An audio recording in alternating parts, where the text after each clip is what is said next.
Estamos aquí en Mentes en Movimiento, el podcast. Estamos con un tema súper importante que es el de la diversidad cosmética. Y para ello tenemos a pues un experto en recursos humanos. Él es Eduardo Gámez. Se los voy a presentar. Él es un profesional de capital humano con más de 10 años de experiencia en retail, consumo y logística. Ha liderado estrategias de recursos humanos como socio estratégico en diferentes compañías como lo pueden ser 7-Eleven en México, OmniLife, Starbucks y GNC, enfocándose en soluciones integrales, People Analytics y métricas alineadas a objetivos de negocio. ¿Cómo estás, Eduardo? Hola, ¿qué tal? Buenas tardes. Muy bien, Osvaldo. ¿Cómo estás tú? Bien, muy bien. Aquí con este tema que es difícil, es particular, tiene sus asegúnes. Hoy se ha puesto de moda, con Trump ha cambiado mucho, pero a final de cuentas es demasiado importante entender que pues la diversidad e inclusión es importante, pero no de manera cosmética, ¿no? Y me gustaría poderlo platicar contigo. Platícame un poquito qué es diversidad e inclusión para ti, como para poderlo poner también para estar en el mismo piso todos, ¿no? Perfecto, gracias. Gracias por la invitación. Bueno, muy importante que iniciemos ahora sí que por el origen, ¿sí? Antes de hablar sobre diversidad, equidad e inclusión, es importante abrir con una reflexión, Osvaldo, muy necesaria. No solamente para el tema de recursos humanos, sino que es el punto de partida y de éxito para las organizaciones. Hagamos una reflexión muy básica. Cuando tú no eres tú mismo, existe desmotivación. Okay. Y cuando hay desmotivación, no hay productividad. Entonces, ¿por qué es importante ser inclusivos, diversos y que exista equidad en las organizaciones? En primer lugar, porque es lo correcto. Y en segundo, porque empujas el desarrollo de las personas, que es el capital más importante en las organizaciones. Ahora sí, iniciemos. ¿Qué es diversidad? ¿Qué es equidad? ¿Y qué es inclusión? De manera muy sencilla. Diversidad es la existencia de diferencias. La equidad es asegurar que haya imparcialidad para que todas las personas tengan las mismas oportunidades. E inclusión es lograr que las personas se sientan bienvenidas, incluidas y valoradas en la compañía. Me encanta. Fíjate que hace unos ya años, la ex vicepresidenta de Netflix, me gustó su definición y te la comparto porque es muy similar a la tuya, pero genera una metáfora en la que dice, diversidad es que te inviten a la fiesta, inclusión es que te saquen a bailar, pero pertenencia es que te sientas a gusto bailando en esa fiesta. Entonces, creo que al ponerlo con esta metáfora, yo creo que sí tiene todo el sentido en mi particular punto de vista, porque cuántas veces no fuimos a una fiesta, o sea, fuimos incluidos en esa fiesta, pero no nos sentimos, o sea, fuimos invitados a esa fiesta, pero no nos sentimos parte de la fiesta, ¿no? O fuimos a la fiesta en primaria o secundaria, pero nadie nos sacó a bailar en la fiesta, ¿no? O fuimos a la fiesta, nos sacaron a bailar, pero no nos sentimos a gusto bailando, ¿no? O sea, son etapas totalmente distintas. ¿Tú qué crees? ¿Tú qué opinas de esto? Desafortunadamente es una realidad. Es una realidad porque, mira, y es que es un tema que quiero traducir a las organizaciones. En primer lugar, como especialista de recursos humanos, tenemos una función importante y fundamental en el proceso del cambio, sobre todo en los líderes de las organizaciones. Lo que acabas de mencionar es una realidad. Y a ver, voy a hacer una analogía, mi estimado Osvaldo, ¿sí? Y es una analogía de negocio, porque la gente que hoy está aquí, más allá de generar un cambio personal, que siempre también es bueno, vamos a hablar de lo que es productivo también en las organizaciones, ¿sí? Esta analogía es la siguiente. Para un negocio existe una propuesta de valor y existe una ventaja competitiva. Esta ventaja competitiva es, ¿qué tengo yo como negocio o empresa que no tienen todas las demás. Es decir, yo puedo tener un negocio de coches, un negocio de malteadas y en el país, ¿cuántos negocios de coches y cuántos negocios de malteadas existen? Pues Pero un buen, por de decir poco. exactamente, ¿qué tiene mi producto? ¿Qué tiene mi servicio que lo hace diferente a los demás? Esa es una ventaja competitiva. Y después viene la propuesta de valor. ¿Qué te ofrezco yo y qué te prometo yo que no tienen los demás? Ahora, vamos a pasarlo al tema de una organización en la parte de recursos humanos. Y es un término que todos los profesionales de recursos humanos y las empresas manejamos, que la marca empleadora es esta percepción que yo genero no solamente en mis empleados, sino en mis trabajadores potenciales y en el mercado. Es como yo me quiero posicionar. Es la parte cosmética, ¿sí? Que viene la parte de publicidad, viene la parte de los procesos también, mucho el proceso de atracción. Y algo muy importante y que es aquí donde patinamos y viene a relevancia el ejemplo que acabas de poner, realmente lo que vendemos hacia afuera es igual a la experiencia que hay adentro. Y eso es lo que hoy está doliendo. Totalmente. Fíjate que en alguna ocasión, no diré marcas, pero me llegó a pasar que me ofrecieron en una empresa ser representante de esa empresa en los 41 más uno de Grupo Expansión. Y yo le pregunté al director de recursos humanos, oye, ¿sabes qué? Está muy padre la idea, me siento muy honrado por lo que estás diciendo, ¿no? El 41 más uno para la audiencia, los que no conocen, es los 41 más relevantes de la comunidad LGBT, los 41 más uno, o sea, los 42 más relevantes de la comunidad LGBTQ más en México. Y podría sonar como algo muy interesante. Dices, no, pues para marca personal, para marca de la empresa, para todo lo que tú quieras, pues suena muy, muy padre, ¿no? Entonces les dije, sí, está muy bien, pero pásame como las bases o sea, los puntos que está pidiendo la revista para considerar, ¿no? Entonces ya me las mandan y pues te ponen haber hecho no sé qué en la empresa, haber iniciado como varias iniciativas en la empresa, como que muchos puntos que sonaban lógicos, porque, o sea, decía así, pues, para hacer 41 más 1, pues te deben de pedir varias cosas, ¿no? Y yo le dije a esta empresa, oye, ¿sabes qué? Dice, ninguna de esas cosas las he hecho en la empresa, las he hecho como activista fuera de la empresa, pero no he hecho estas iniciativas que dice esta revista dentro de la organización. Y lo que me contestó esta empresa fue, sí, pero podemos decir que lo hiciste. Y yo, ¿cómo? O sea, ¿puedes repetir lo que dijiste? Sí, podemos decir que lo hiciste. A lo que me llevó a entender que muchísimas veces, como bien lo dices, es la fotografía, ¿no? Es la cosmética, es estar poniendo esto. Y casualmente, meses antes de esta publicación, había logrado la competencia y lo habían puesto en varios medios, el 50-50 en el comité directivo de hombres y mujeres, porque habían logrado un logro muy fuerte en la competencia directa, ¿no? Y decía, no, o sea, a ver, uno, no me voy a, o sea, sí creo en la diversidad e inclusión y el jugar a lo hice, pero no lo hice por una simple marca, pues me pone a entrever lo que yo creo, ¿no? Y segundo, es dar tu validez a que es correcto utilizarlo como un token, ¿no? O sea, utilizarlo como, mira, sí lo tenemos. Porque totalmente de acuerdo. Hay veces que lo que dice las empresas que hacen no es lo que realmente hacen, ¿no? Que, que se diferencia. Platícame, ¿te ha tocado observar este tipo de prácticas en las empresas?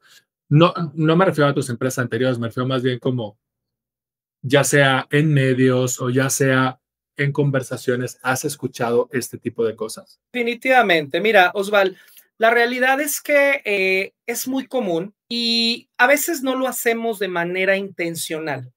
Nuestro rol como recursos humanos es precisamente entrar en el momento para prevenir un choque, ¿no? En la experiencia de nuestros colaboradores. Nosotros como HRBPs o especialistas de recursos humanos estamos en el campo de batalla, escuchando las necesidades de los equipos y también el diseño estratégico para generar o elevar el nivel de compromiso o engagement de nuestros empleados. Por supuesto que me ha pasado y mira, no es malo que tengamos una inversión y una estrategia muy elaborada en fortalecer nuestra marca empleadora en la parte de push, este empuje que queremos lograr en el posicionamiento. Esto es parte importante del branding de las compañías. ¿Por qué es importante? Y voy a dividirlo en dos partes. La parte externa y ahora sí cuando llegas a la empresa. Por supuesto que me ha pasado y bueno, nosotros como ejecutivos de recursos humanos principalmente queremos posicionar la compañía hacia allá afuera, como lo comenté, principalmente por el mercado, empleados potenciales, porque hay un tema importante, la competitividad salarial, la competitividad, perdón, laboral, cada vez es más alta. Yo en la actualidad me encuentro en Nuevo León, que es uno de los estados con la mayor empleabilidad. Entonces, ¿qué vas a ofrecerle tú a tus colaboradores que hace la diferencia versus la otra empresa? Entonces, toda esta campaña de medios para atraer el talento a través de programas de omnicanalidad de atracción son muy importantes para generar volumen de candidatos. Después, hablando en un proceso per se de recursos humanos, el filtro y la selección de los candidatos. Ya que el candidato entra, hay que tener mucho cuidado entre lo que prometemos y lo que cumplimos. Empieza el journey, esta jornada o ciclo de vida del empleado. ¿Qué me ha sucedido? Evidentemente, desde el proceso de reclutamiento, ver que desde el perfil descriptivo no somos diversos y no hay equidad, porque desde el proceso de reclutamiento un perfil descriptivo no puede tener lo que le llamamos sesgos de selección. El edadismo es una fiebre que ahorita está en México, el tema de la edad. Este tema generacional que no quiero millennials, no quiero baby boomers, me ha tocado verlo. El tema del sexo. Y bueno, quizás en el perfil descriptivo no somos tan explícitos, pero en un proceso de entrevista, desafortunadamente sigue existiendo el tema de saber si hay un embarazo, el tema un poco de religión, un poco de creencias. Entonces, ahí empieza el tema de inclusión y diversidad, desde estos procesos de selección, porque una cosa es el perfil descriptivo y otra es el perfilamiento, ¿verdad? Porque si es un trabajo pesado, es entendible que por las condiciones del trabajo necesito otro tipo de perfil, pero podemos perfilar este talento a otras áreas de la compañía. Sí, me ha tocado también la parte de una vez estando en las compañías, que no hay políticas y procedimientos que estén adaptados a la diversidad, porque la diversidad no solamente nos habla, Osval, de creencias, de religión o de orientación sexual. La diversidad es el punto de vista diferente que tienen todas las personas. Y un punto muy importante que es clave para nosotros como recursos humanos, y yo te puedo asegurar que muchos colegas de recursos humanos nos topamos con esto, es no invertir en la formación de un liderazgo inclusivo. Los líderes necesitan una inversión para desarrollar este liderazgo inclusivo. Claro, y yo creo que al ver que, o sea, yo creo que dos puntos. Cuando tenemos esta falsa concepción de que el liderazgo se capacita solamente, o sea, on the road, o sea, como, mira, te aventamos y ya te vas a capacitar mágicamente, ¿no? Y creemos que es por osmosis, te di el puesto y ya eres líder, ¿no? Cuando no hay nada más falso. Y creemos que porque pusimos la política de diversidad, la gente ya va a ser diversa, ¿no? Que es otro tema. Y que porque pusimos ya las políticas de inclusión y de no violencia, pues la gente ya no va a ser violenta.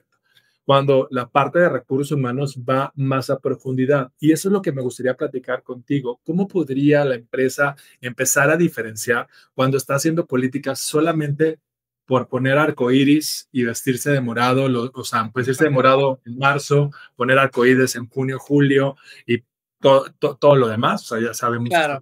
Y cuando ya realmente está haciendo cambios estructurales en su cultura para realmente ser incluyentes. Me gustaría ver qué políticas tú crees o qué puntos deberían de estar viendo las empresas. Mira, a ver, por supuesto, ahorita te voy a dar puntualmente políticas básicas que hablan del tema de inclusión y de equidad y que son las más comunes. Pero antes es importante mencionar, Osvar, Osval, que el ser humano, por naturaleza, no somos inclusivos. Los seres humanos nos relacionamos por naturaleza con personas con nuestra misma forma de pensar, nuestro mismo entorno y cercanía, ¿sí? La inclusión es una elección. Hay que dividir lo siguiente. Una cosa es la relación personal y otra es la relación laboral. Como recursos humanos, gestionamos la parte de relación laboral y para hacer un cambio de cultura necesitamos ser personas raras, atrevernos a hacer cosas diferentes, pero tener como premisa que el mercado está evolucionando. Hoy, a las empresas, Osvaldo, les duele más la gente que no quiere trabajar con nosotros, la que se va.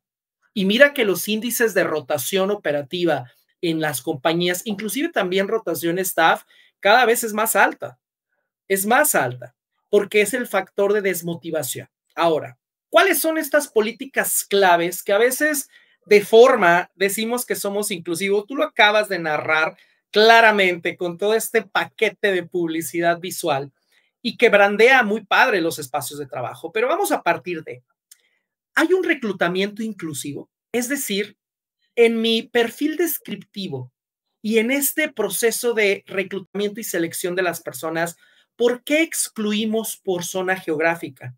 ¿Por qué excluimos por diversidad en ideas? ¿Por qué no tenemos un porcentaje de participación femenina y masculina? ¿Qué porcentaje de comunidad trans forma parte de nuestros procesos? ¿Sí? Ese es punto número uno. Ahora, la parte de meritocracia para cubrir posiciones claves con el talento interno. ¿Qué tanto yo tomo en cuenta el mérito y los resultados de mis empleados para considerarlos para una promoción? Porque el compadrazgo existe en empresas y hasta en empresas globales. Es muy importante el front y cómo te relaciones con la gente. Por supuesto que es importante.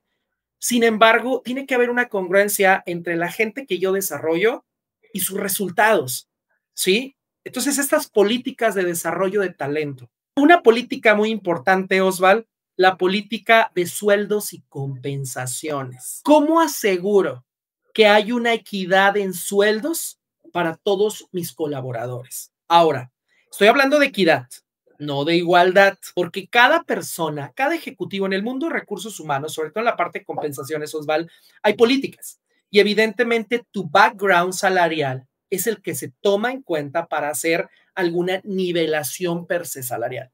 Sin embargo, ¿cómo aseguramos que nuestra política es equitativa, sí, y que también es justa? No solamente en temas de talento interno, sino también de talento externo. Hace poco, y bueno, siempre veo publicaciones, sobre todo en redes sociales de atracción. Estos títulos, ¿no? Busco direcciones de marketing, busco direcciones de operaciones, busco direcciones de recursos humanos, pero con sueldos que realmente están abajo de la media. Entonces, esta es una parte de cosmética, porque estoy inflando el título para generar este interés, pero no soy justo en el tema salarial. Una parte importante de las políticas, sobre todo en este contexto, es la comunicación efectiva. ¿Qué tanto le dedico al año? No solamente en publicitar en los espacios de la compañía que somos diversos, sino en formar, y nuevamente lo reitero, formar a los líderes en el liderazgo inclusivo. ¿Por qué? Imaginemos un iceberg. La parte y la punta del iceberg son todos estos mensajes internos que como compañía promuevo. Somos inclusivos. El Día de la Mujer, el mes de la diversidad LGBTQ+, personas con capacidades especiales. Esa es la punta del iceberg. Pero para hacer un cambio de cultura y valores, tenemos que hacer un cambio de creencias y hay que trabajar con los líderes, primeramente en explicarles beneficios al ser inclusivos como compañía. ¿Cuáles son estas conductas observables que como líder podemos tener que distan precisamente de la cultura de la compañía? Y algo muy importante, los líderes inclusivos, imagínate, Osval, una pieza de madera y 5 escultores alrededor de ella. Cada escultor va a tallar esa pieza de madera para convertirla en arte, pero ese arte se construye con base a lo que cada uno vio del potencial de la pieza de madera. Entonces, el liderazgo inclusivo, nosotros como líderes tenemos que ver en una persona cuáles son sus fortalezas para convertirlo en un emergente. Y muchas ocasiones, cuando no vemos competencias que empatan con las mías, lo que hacemos es desvincular o frenar el desarrollo de las personas. Claro, mira, fíjate que un tema que mencionaste que me llama la atención es la parte del el antecedente de sueldos y salarios para poder medir, ¿no? Cómo oferto, ¿no? Y platicando con una muy buena amiga que en ámbitos de liderazgo femenino y que me comentaba y me parece interesante lo que dice ella, es si nosotros seguimos ofertando con base al historial de salarios de la persona, estamos fomentando continuar una brecha salarial. Y al principio yo no lo entendía hasta que me lo hizo ver y dije, no, muchas gracias, tiene toda la razón, ¿no? En el sentido, si el historial o la brecha salarial existe, que sí existe entre hombres y mujeres, porque es algo histórico y se ve, ¿no? El yo ofertar con base al pasado en vez de a la vacante, ¿no? Estoy fomentando que las mujeres sigan ganando menos, ¿no? Lo mismo ocurre con personas con discapacidad, con personas LGBT o con personas X o Y. Lo ideal sería tener un excelente estudio, ¿no? De sueldos y salarios, y muchas empresas los hacen, ahí lo pueden investigar, para precisamente poder ofertar con base a lo que el mercado dice, como bien lo dices, Eduardo, y con base no a tu pasado, porque también no lo neguemos, existen varias empresas que dicen, híjole, ok, ¿cuánto ganas? 10 pesos, bueno, te oferto 12 y la vacante estaba en 15, ¿no? O sea, el budget de esa vacante estaba en 15 y hasta las empresas dicen, sí, logré ahorrarme 3 pesos, ¿no? Pero ¿cuál es el problema? Esa persona se te puede ir rápidamente, ¿no? Porque la vacante estaba en 15 y se va a dar cuenta. El engagement no va a ser el mejor. Y tú diste en el clavo, o sea, creo que lo dices muy bien. La pertenencia o el employee experience de la persona no va a ser la mejor al momento que se entere que es el peor que es el peor pagado de toda esa banda salarial o que está ganando abajo de la banda salarial, ¿no? O sea, que sería peor, ¿no? O sea, si estás en la banda salarial lo puedo entender, pero si estás debajo de esa banda salarial estás aumentando eso. Me gustaría también platicar contigo sobre los puntos que tú estás observando, por ejemplo, el tokenismo. No sé si has visto esto lo estoy contratando porque, no sé, es de la diversidad, ¿cómo se llama? LGBT. Y lo presumo en todas partes. Miren, tengo a una persona, o mira, tengo una persona trans, o miren, tengo una persona afrodescendiente, o miren, tengo una persona con discapacidad que vive con discapacidad, y así nos vamos, ¿no? En vez de generar culturas incluyentes, buscamos este tokenismo, que ojo, no es lo mismo visibilidad a tokenismo, que aparte es distinto, y se puede ver. ¿Te ha tocado observar dentro de organizaciones este tipo de prácticas en las que se presume más, miren, tengo a esta persona de esta diversidad, que el generar las políticas pertinentes para que esa persona se sienta a gusto y se mantenga ahí? Es correcto. Por supuesto que nos ha tocado verlo. Existe, es muy recurrente y evidentemente lo que te está diciendo a ciegas es esta falta de programas de habilitamiento para la gente, ¿verdad? Tokenismo son estas nuevas palabras que nosotros entendemos y también que tiene de trasfondo la posibilidad de incomodar a una persona, ¿verdad? Y por eso es importante capacitar y habilitar a las personas dentro de las compañías. Ahora, cuando hablamos del tema, por ejemplo, de la diversidad sexual y sobre todo el apoyo a la comunidad LGBTQ+, es importante que no solamente se contrate, es importante que se quite ese sesgo de que soy diverso porque tengo gente de la comunidad, porque la diversidad no es solamente tener gente de la comunidad, la diversidad es más amplia y eso es parte del habilitamiento que tenemos que hacer con los líderes. Sin embargo, Si nosotros hoy queremos ser un referente para la comunidad, porque eso es muy importante también, ¿sí? No, que no lo es todo en el abanico de la diversidad. Mi sugerencia para las empresas es, primeramente, participar en eventos de apoyo al orgullo LGBT. Puedo ponerte de ejemplo muchas empresas. La capacitación en diversidad e inclusión, cursos regulares sobre diversidad, inclusión y ética laboral para todo el personal, promoviendo evidentemente una comprensión y respeto más profundos. Es bien importante tener beneficios extendidos a las parejas del mismo sexo.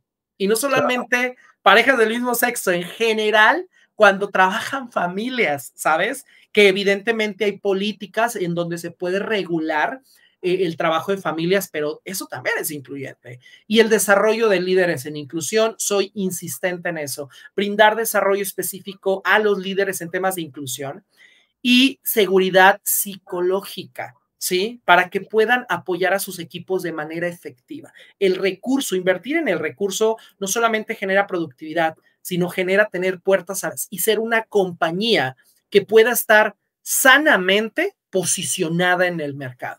Sanamente posicionada en el mercado. Y yo creo que, lo repito, sanamente posicionada en el mercado. ¿Qué significa? Yo creo que sanamente posicionada en el mercado es que lo que vive tu gente es lo que dices hacia afuera, ¿no? Sí, claro. Porque a veces lo que dices hacia afuera, tu gente no lo vive, ¿no? Porque el tema del marketing a veces es tan poderoso y me ha tocado ver que que la política o la gerencia de diversidad e inclusión está bajo mercadotecnia en vez de estar bajo alguna área que esté en el tema de cultura, como lo puede ser recursos humanos, ¿no? Que lo que genera son estas disonancias entre lo que se dice hacia afuera, o sea, la percepción que se tiene hacia afuera y lo que ocurre hacia adentro. Y lo que he observado es que en la mayoría de las veces es contraproducente, porque cuando la verdad sale a la luz, la marca empleadora termina por los suelos. O sea, cuando la gente percibía que eras muy bueno y luego se entera que no eras bueno y eras mucho peor de lo que pensaban, por así decirlo, cuando hay disonancia, la gente actúa y dice que es correcto. o sea, Sobre todo en un mundo en donde ahorita la comunicación no está regulada. Las redes sociales es parte de la marca empleadora de una compañía. Dentro de la estrategia de recursos humanos, por eso es importante ser integrales, ¿sí? La parte de la marca empleadora y todo este inventario de publicidad, esta cosmética de inclusión y diversidad, es solamente un porcentaje de lo que abarca recursos humanos, porque en el ciclo de vida o la experiencia del empleado, el journey, hay procesos de reclutamiento y selección, existe el onboarding, existe la capacitación, promoción y desarrollo, esquemas de compensaciones y el proceso de cierre que viven todos los colaboradores. La experiencia y la publicidad de boca en boca también es muy importante porque en muchas ocasiones tú llegas a trabajar a una empresa, tú como persona que está buscando una nueva oportunidad laboral, es inevitable que pidas una recomendación al de al lado que ya trabajó ahí. Y eso es muy importante, ¿sí? Porque te van a hablar desde lo que ellos vivieron. Como recursos humanos tenemos la obligación de asegurar que la experiencia de nuestros empleados vaya acorde a nuestros valores y cultura. Y no solamente eso, constantemente hacer benchmark para ver cómo podemos mejorar, ¿sí? La experiencia del empleado. Y viene no solamente de las políticas que ya hablamos, porque a ver, ¿cómo podemos regular en un headcount? Imagínate, en mi experiencia, gestionar, bueno, estar a cargo un headcount de 7,000 personas, ¿sí? Ese ha sido el headcount más alto, más grande que he tenido en mi experiencia como HRBP. ¿Cómo regulas que lo que yo vivo hoy en la oficina o con los líderes sucede de esquina en el negocio? Esto es muy importante y esto es una recomendación para estas empresas con headcounts enormes. Primeramente, tengo que diseñar códigos de conducta y ética. Esto es muy importante. Es bien importante, Osval, tener líneas directas confidenciales que la gente sepa que hay un buzón en donde puede exponer su inquietud, pero lo más importante es que desarrolles un proceso redondo para que puedas darle respuesta en un periodo de 24 o 48 horas, ¿sí? Apoyo a toda la población o todo tu headcount sin la parte de segmentación de te apoyo más por ser esto o te apoyo más por pertenecer a este grupo. Y esa es la parte de la equidad, ¿sí? La equidad también te habla de te voy a apoyar.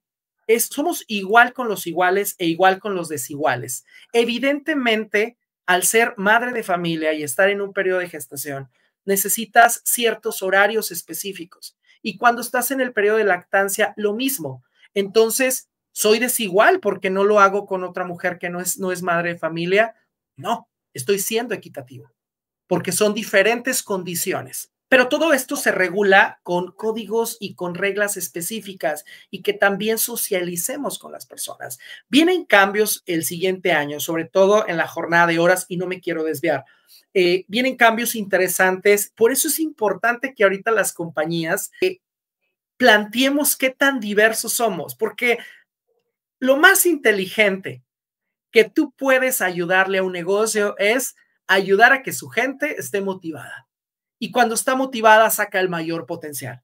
Y cuando tú los limitas, generas un vacío de productividad. Es por eso que este tema no solamente queda como un tema romántico, si es un tema inteligente de negocio que recursos humanos también somos embajadores de poder generar este change management en las compañías. Fíjate que, o sea, hablando con mis amigos del tema de inclusión, yo siempre les digo, a ver, ser incluyente duele.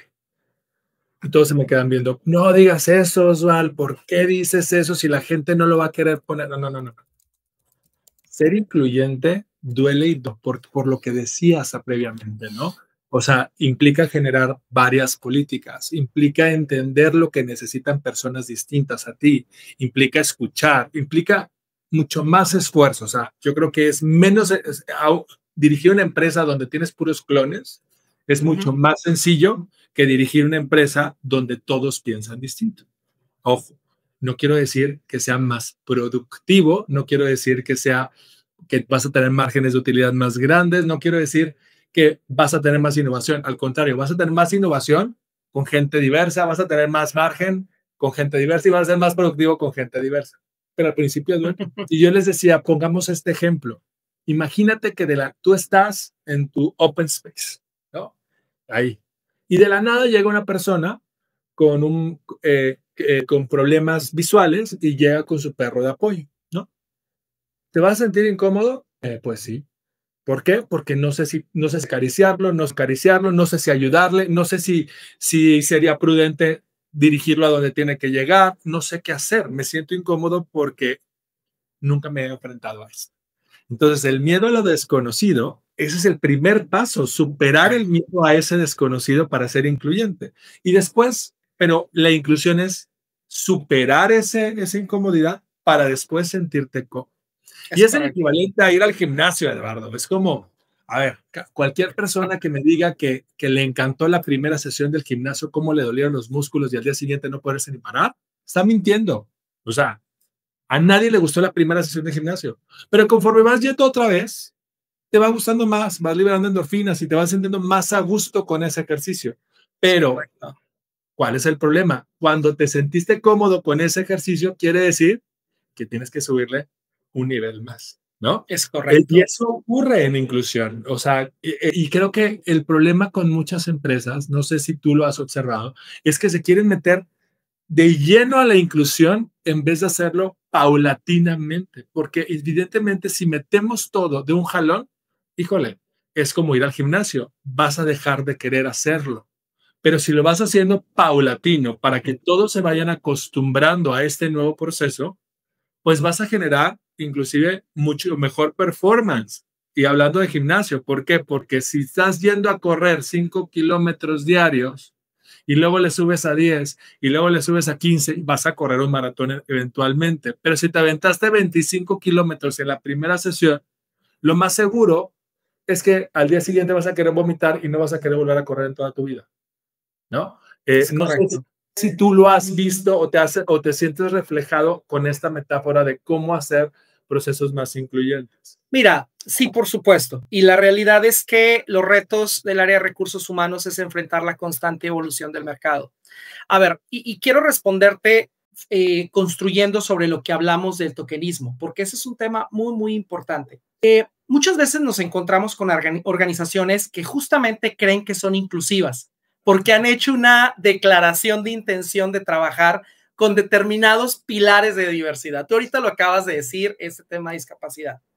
El tokenismo, pues realmente que debe de poner en alerta a las empresas que inician su plan de gestión cultural, pues es el reconocimiento de la diversidad, pero no un relacionamiento inclusivo y libre de discriminación, porque podemos caer en un proceso de discriminación. Es muy importante entender que la diversidad representa las diferencias en cualquier tema en particular. Y cuando nos referimos a las personas, las distinciones que podemos hacer, pues imagínate, son infinitas, ¿sí?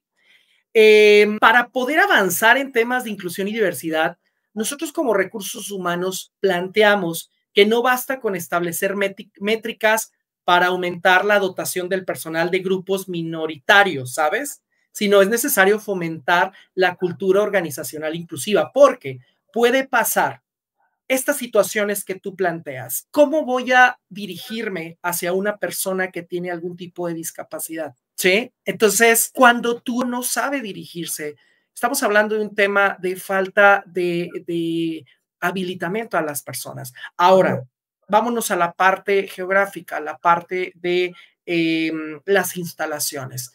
Desde una rampa, desde distinción de baños, desde asientos para las personas, tapetes de descanso, fajas, utensilios y también espacios para todo el tipo de personas. Esta parte es muy importante para poder evitar caer en el tokenismo, que es una falsedad y que evidentemente cuando hablamos de diversidad e inclusión es algo mucho más profundo.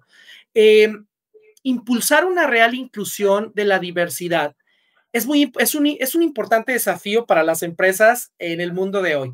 Y esto implica comenzar, primeramente, y esto es bien importante, implica comenzar por una autoevaluación que permita avanzar de lo meramente simbólico e impulsar relaciones laborales respetuosas e integradoras.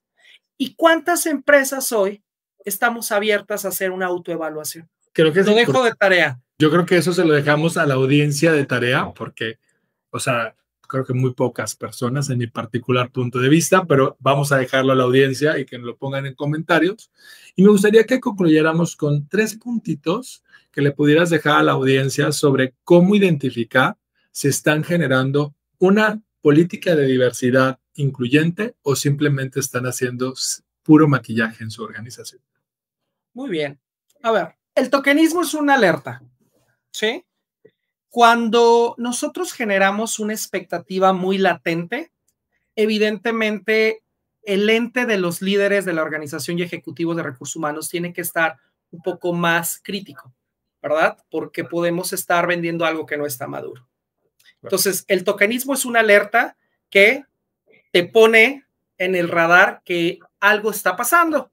Esperemos que sea positivo. Tu índice de rotación. Tu índice de rotación habla mucho de tener condiciones ad hoc, diversas e incluyentes. El índice de rotación operativa, también en las diferentes etapas, porque hay gente que se va inmediatamente en su experiencia de capacitación, habla de gente que no se sintió bienvenida. Habla también de que allá afuera hubo alguien que cumplió con esa expectativa, ¿sí? Y algo muy importante es el diálogo de los líderes operativos y líderes de la organización, ¿sí? Cuando tú hablas con un líder de organización y te sabe hablar sobre competencias de las personas, identificar competencias y traducirlo en conductas observables, de fondo estás viendo a un líder que ha sido acompañado por una cultura inclusiva y que trabaja en el desarrollo de las personas. Estos para mí son 3 pilares importantes que me ayudan a identificar en dónde estamos, ¿verdad? Más allá del posicionamiento que tiene la marca. En mi experiencia, he tenido la oportunidad de colaborar para empresas globales y quiero compartirte que mi primera experiencia en recursos humanos fue en Alsea, Starbucks Coffee, y hace años, 15 años, estos temas que estamos tocando hoy no estaban muy socializados, pero sin darme cuenta, yo viví en un ambiente inclusivo, diverso y que había equidad, porque la cultura de la compañía te llevaba a potenciar las diferencias de las personas, crear la diversidad como una forma de trabajo. En el mundo de recursos humanos, nosotros, aparte de líderes estratégicos, somos consultores, acompañamos y te ayudamos en el marco estratégico para que este cambio pueda suceder. Entonces, eso es lo que te podría yo compartir. Me encanta y creo que con esta conclusión nos podemos ir porque realmente con estos 3 puntos, si los aplican en su organización, van a poder tener mejores resultados en su estrategia de diversidad e inclusión. No me queda más que despedirme. Muchísimas gracias, Eduardo, y nos vemos a la próxima. Estamos aquí en Mentes en Movimiento y no se olviden, renueven sus mentes. Muchas gracias. Gracias, hasta luego.